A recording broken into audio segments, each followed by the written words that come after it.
Por que pergunta se essa é a lei do georreferenciamento? É porque a lei 10.267, ela não fala a palavra georreferenciamento. E se você quiser saber mais sobre o georreferenciamento, não é na lei 10.267 que você irá buscar. Então vamos entender um pouquinho sobre isso? Esse vídeo faz parte do estudo das normas técnicas, que atualmente está na 3ª, mas se vier a 4ª, a gente vai atualizando as aulas e a nossa programação. E nós não poderíamos iniciar falando das normas técnicas sem passar pela Lei 10.267, porque foi a Lei 10.267 que criou o georreferenciamento. Então, a Lei 10.267, ela possui 6 artigos. Nós vamos aqui falar um pouquinho sobre cada um. O 6º nós não iremos falar, porque o 6º é só falando que a lei entra em vigor na data da publicação. O artigo 1º alterou a Lei 4947 de 66, que trata das normas gerais de direito agrário. No final dos anos 50, essa questão fundiária começou a ser debatida. Em 1962, o governo federal criou a Superintendência de Reforma Agrária, SUPRA, é essa aqui que está do lado esquerdo, que foi o primeiro órgão público a tratar deste tema. Em 1964, foi editado o Estatuto da Terra, que é aquela lei que a gente sempre fala nela, que é a famosa lei que dá um conceito de imóveis rurais. E com esse Estatuto da Terra, foi estabelecido o Instituto Brasileiro de Reforma Agrária, o IBRA, e o Instituto Nacional de Desenvolvimento Agrário, o INDA, em substituição a quem? A SUPRA. Então, deixou de existir a SUPRA e passou a existir o IBRA e o INDA. No dia 4 de novembro de 66, o decreto 59.456 instituiu o primeiro Plano Nacional de Reforma Agrária.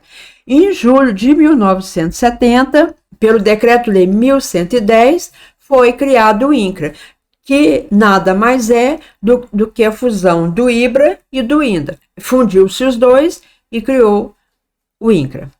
Desde então, o INCRA é responsável por colocar em prática as ações que asseguram a oportunidade de acesso à propriedade de terra e também da sua função social. Bom, mas e daí? Eu falei tudo, mas não falei o que mudou com essa lei. Vamos então lá na Lei 10.267 para a gente saber o que esse primeiro artigo mudou. Artigo 1º. O artigo 22 da Lei 4.947 passa a vigorar com as seguintes alterações. Bom, mas o que vem a ser esse artigo 22? Esse artigo 22, ele diz que a partir de 1º de janeiro de 67, deve-se apresentar o certificado de cadastro que era emitido pelo IBRA. Artigo 3º, a apresentação desse cadastro de imóveis rurais, exigido no caput deste artigo, nos parágrafos 1º e 2º, far-se-á sempre acompanhado da prova de quitação do ITR. Então, isso continua.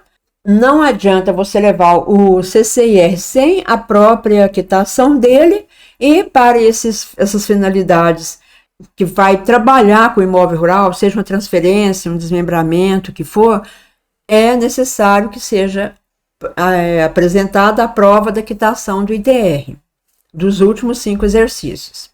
Dos títulos de domínio destacados do patrimônio público, constará obrigatoriamente o número de inscrição de CCIR nos termos da regulamentação desta lei. No caso de uso campeão, o juiz intimará o INCRA do teor da sentença para fins de cadastramento do imóvel rural. Então, aqui nesse primeiro item, está falando sobre a exigência do CCIR, onde e quando ele é exigível. Além dos requisitos previstos no artigo 134 do Código Civil e da Lei 7.433, os serviços notariais são obrigados a mencionar nas escrituras os seguintes dados do CCIR. Eu vou mostrar para vocês o que seria essa obrigação nas escrituras. Nas escrituras é obrigado a ter o código do imóvel, o nome do detentor, nacionalidade do detentor, denominação do imóvel, localização do imóvel. Se vocês forem reparar bem, poucos são os cartórios que levam esse artigo a sério, porque às vezes ele só consta o nome do INCRA, mas não tem os outros requisitos. Nós temos aqui a matrícula e aqui vocês viram.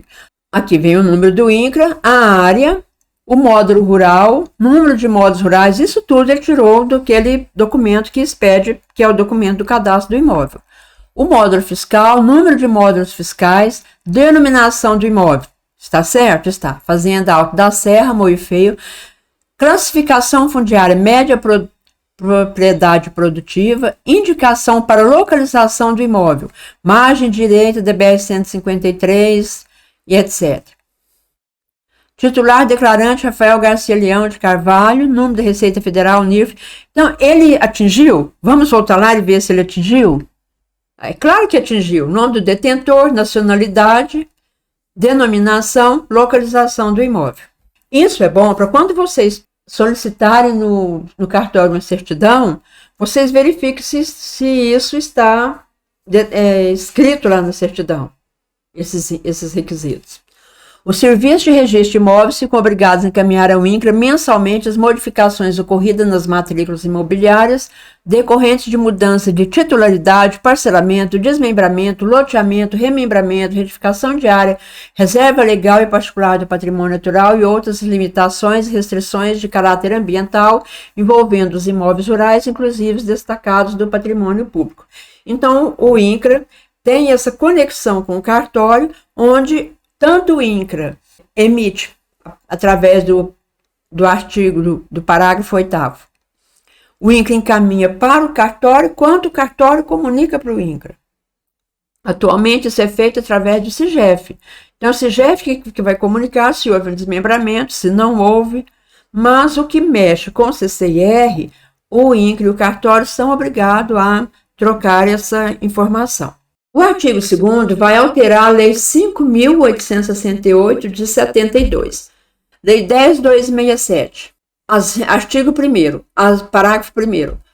As revisões gerais de cadastro de imóveis a que se refere o parágrafo 4º do artigo 46 da Lei 4.504, que é aquela lei que a gente sempre fala, que é o Estatuto da Terra, serão realizadas em todo o país no prazo fixados em ato do Poder Executivo para fins de recadastramento e de aprimoramento do sistema de tributação da terra.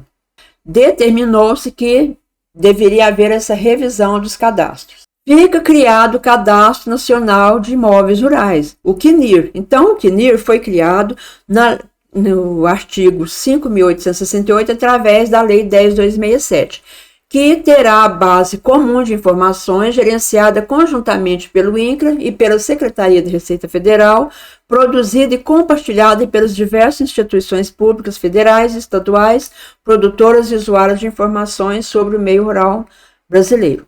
A base comum do CNIR adotará código único a ser estabelecido em ato conjunto do INCRA e da Receita Federal para os imóveis rurais cadastrados de forma a permitir sua identificação e compartilhamento das informações entre as instituições participantes. Artigo 3º. Alterou a Lei 6.015, que é a Lei dos Registros Públicos. É aqui que vai entrar o georreferenciamento. Vai alterar no registro de imóveis e no INCRA. Os artigos 169, 176, 225 e 246 da Lei 6.015 passam a vigorar com as seguintes alterações. Vamos ao que interessa. Artigo 176 e artigo 225. Artigo 176, quando ele fala sobre a identificação do imóvel. A identificação do imóvel que será feita com indicação, se rural, do Código do Imóvel, dos dados constantes do CCIR, da denominação e de suas características, confrontações, localização e área. Então, isso tudo é obrigado a ter na descrição do imóvel, se for rural. Se for urbano, das características e confrontações, localização, área, logradouro, número de sua designação cadastral, se houver. Parágrafo 3º.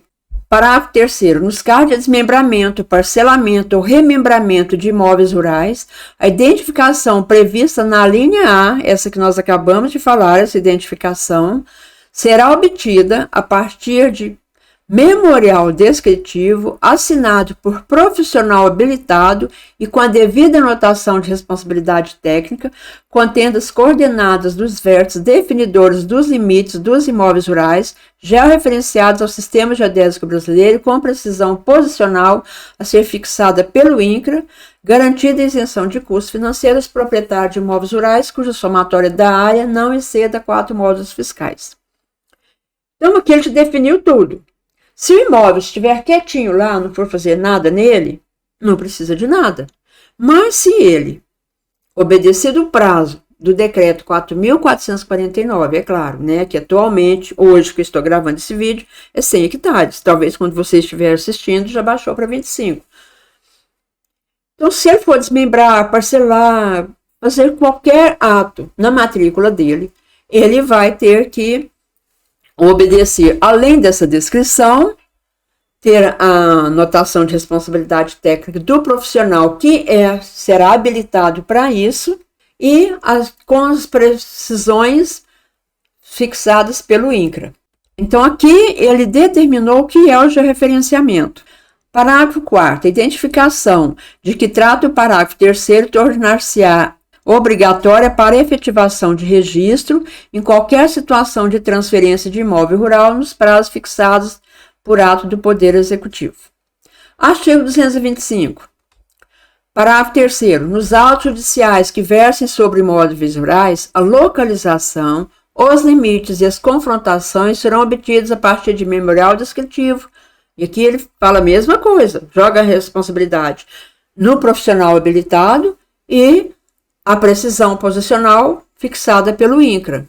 Esses outros artigos aqui não tem muito a ver com a nossa parte, vamos deixar para lá.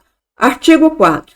Mexeu na Lei 6739, que trata-se de matrícula e retificação dos serviços públicos. Voltando lá na Lei 225, os tabeliões, escrivães e juízes farão com que nas escrituras e nos autos judiciais as partes indiquem com precisão os característicos, as confrontações e as localizações dos imóveis, mencionando os nomes dos confrontantes e ainda quando se tratar só de terreno, se esse fique do lado par ou do lado ímpar, em que quadra a distância métrica, exigindo dos interessados certidão do registro imobiliário. Vamos lá na lei ver o que diz sobre isso. Artigo 4º. A Lei 6739 passa a vigorar acrescida dos seguintes artigos, 8º-A, B e C. Então, acresceu, não alterou. O que disse aqui? A União, o Estado, o Distrito Federal, o município prejudicado poderá promover via administrativa a retificação da matrícula, do registro ou da verbação feita em desacordo com o artigo 225 da Lei 6.015. Que foi o que eu terminei de ler agora. Se eles verem que está em desacordo, eles podem administrativamente promover essa retificação da matrícula. Bom, aqui ele fala sobre o prazo que o cartório tem. Se for recusada, o oficial poderá suscitar dúvidas. E no artigo 8º-B, verificado que terras públicas foram objeto de apropriação indevida por qualquer meios, inclusive decisões judiciais, a União, o Estado, o Distrito ou município prejudicado, bem como seus respectivos órgãos ou entidades competentes, poderão, à vista de prova de nulidade identificada, requerer o cancelamento da matrícula e do registro na forma prevista nessa lei. E, finalmente, chegamos no artigo 5º, que alterou a Lei 9393 de 96, que trata-se da legislação sobre o ITR. O artigo 16 da Lei 9393 passa a vigorar com as seguintes alterações. Artigo 16, parágrafo 3º. A Secretaria da Receita Federal, com apoio do INCRA, administrará o CAFIR e colocará as informações nele contidas à disposição daquela autarquia para fins de levantamento e pesquisa de dados e de proposição de ações administrativas e judiciais. Por isso que nós temos CAFIR, são informações vindas de onde? Do INCRA. Tá, mas essa lei surgiu do nada, assim, lá um belo dia, alguém pensou que essa lei poderia fazer uma lei, criar a Lei 10.2007? É claro que não. Teve os antecedentes até chegar na Lei 10.2007. Eu acho útil a gente saber um pouquinho sobre isso para conhecimento.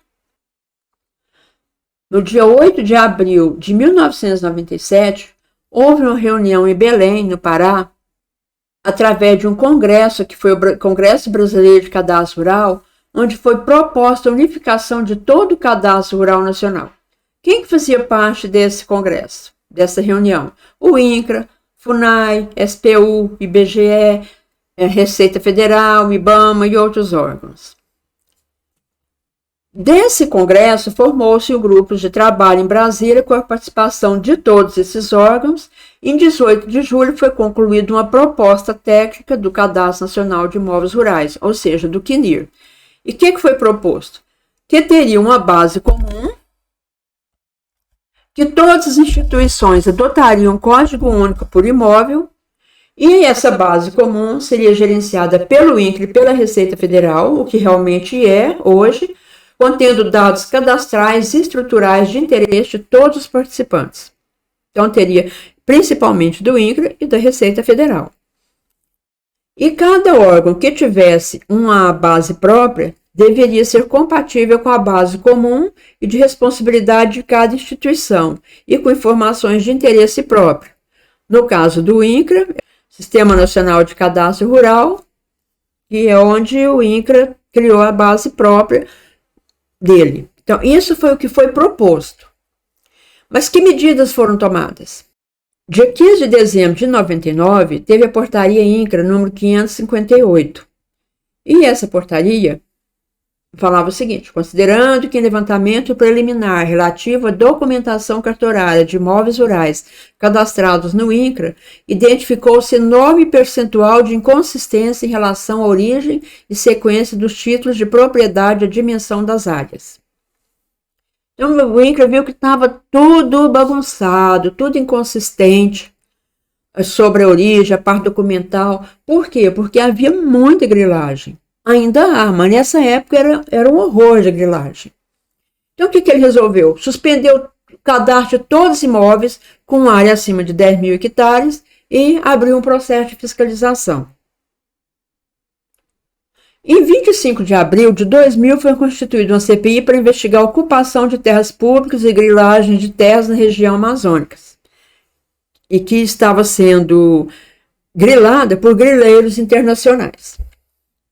Qual foi o efeito dessa portaria 558? Foram notificados 3.065 imóveis, 1.899 não compareceram com a documentação, foi cancelado 62,7 milhões de hectares, a área cancelada ao todo. Então, a área cancelada por região, vocês veem que na região norte foi 8,7%. Em compensação, na centro-oeste foi 11,2%. Muito pouco, quer dizer, a menor parte foi na região sul, na região sudeste foi 0,9% e na nordeste 6,5%. Então, a região norte, nordeste e centro-oeste foi onde houve maior inconsistência através desse efeito.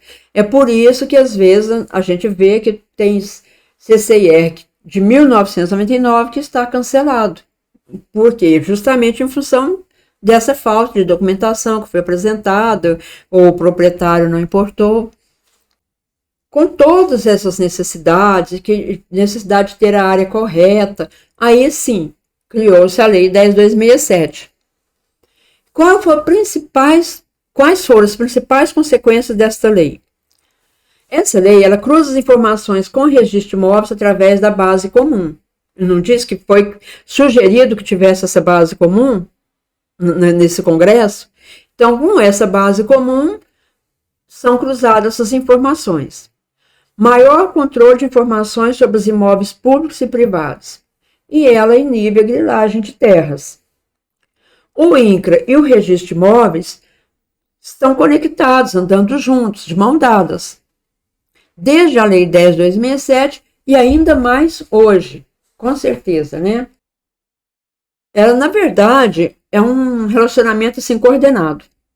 E essa ligação, essa união ou esse relacionamento do cadastro do INCRA com o registro de imóveis dá mais segurança que a base de dados referente às propriedades rurais existente tanto no registro quanto no INCRA seja com a mesma área, seja a mesma base de dados. Pelo menos esse é o objetivo.